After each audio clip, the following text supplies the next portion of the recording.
Many people talk about how there are things outside of your business that can distract you and prevent you from growing your business, but there are also things in your business that can distract you and prevent you from growing your business. And that's what we are going to talk about today. By the way, don't forget to subscribe and smash that like button. And as well, let me know in the comments, what is your biggest distraction? What's the biggest thing that distracts you from growing your business? I'd love to know in the comments. Maybe I'll cover it in a future video. Hi, I'm Dan Henry. I used to deliver pizza and sell water bottles to pay my rent. Then I discovered entrepreneurship and grew a $20 million online business. Subscribe to my channel and I'll show you how. Hey everybody, Dan Henry here, and I'm going to talk today about how to not get distracted in your business so you can work on your business.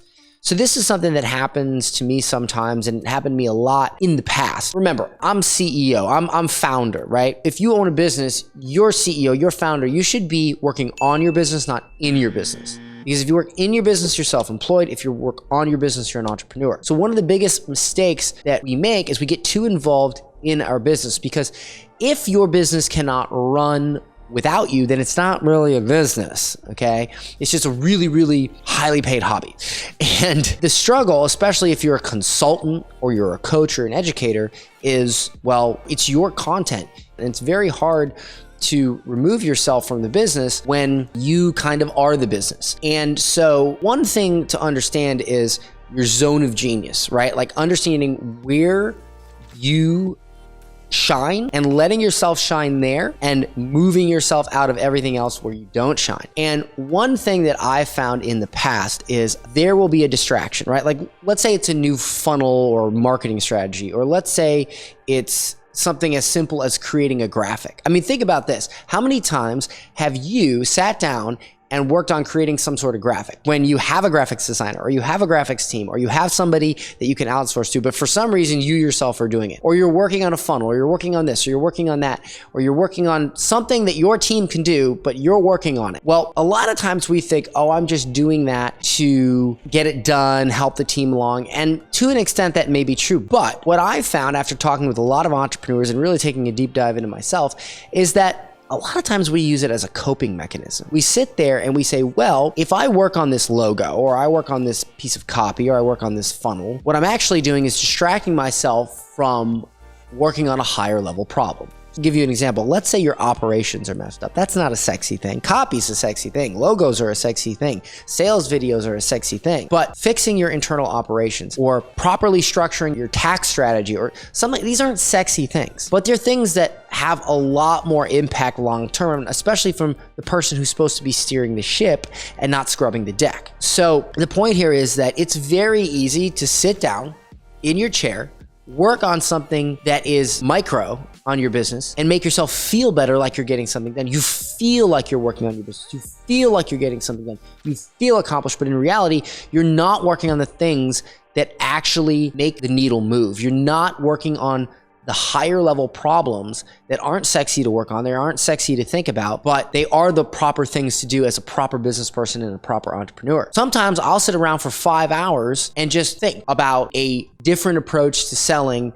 for next quarter or whatever. And I'll think about these major things instead of sitting there and doing something small. But sometimes I do it. And when I'm sitting there, I say to myself, well, why am I doing this? Why am I messing with this when I have a team that'll do it? And I realized that it's because it takes far more brain power and far more discipline to work on a higher level problem. And it's not as fun, it's not as cool. And so when working on that lower level problem, it's like a coping mechanism. It's like an excuse to work on something so you feel like you're working on your business instead of working on something higher level. And so what I think the takeaway from this should be is that you need to train yourself to focus on things that don't simply make you feel like you're making progress, but that actually make progress. And one of the best ways to do that is learn from unsexy entrepreneurs. We can look at all these gurus and all these people running around on Lamborghinis and yachts and private planes. And then, we can say, oh, well, that's sexy and that's awesome. I'm going to listen to them. And that's cool.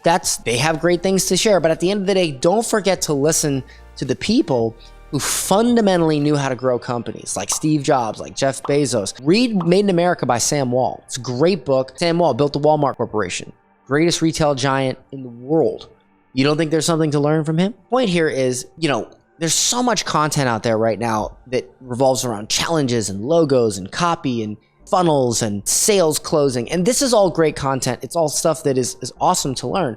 But don't forget about the boring stuff. Don't forget about learning how to properly structure your business. Don't forget about learning proper tax strategies, or at least taking the effort and the time to find somebody with proper tax strategies. Don't forget about learning how to run a team. Read the book Traction. Read Made in America by Sam Wall. Read Principles by Ray Dalio. These are very boring books, I'm not gonna lie to you. When I wrote my book, Digital Millionaire Secrets, I wrote it to be entertaining because I knew that my audience needed to be entertained to get value. I understand it's a very entertainment-based audience, but at the end of the day, I don't believe that Sam Wall or Ray Dalio or any of this, I don't think they sat down to write their books and went, I'm going to be entertaining.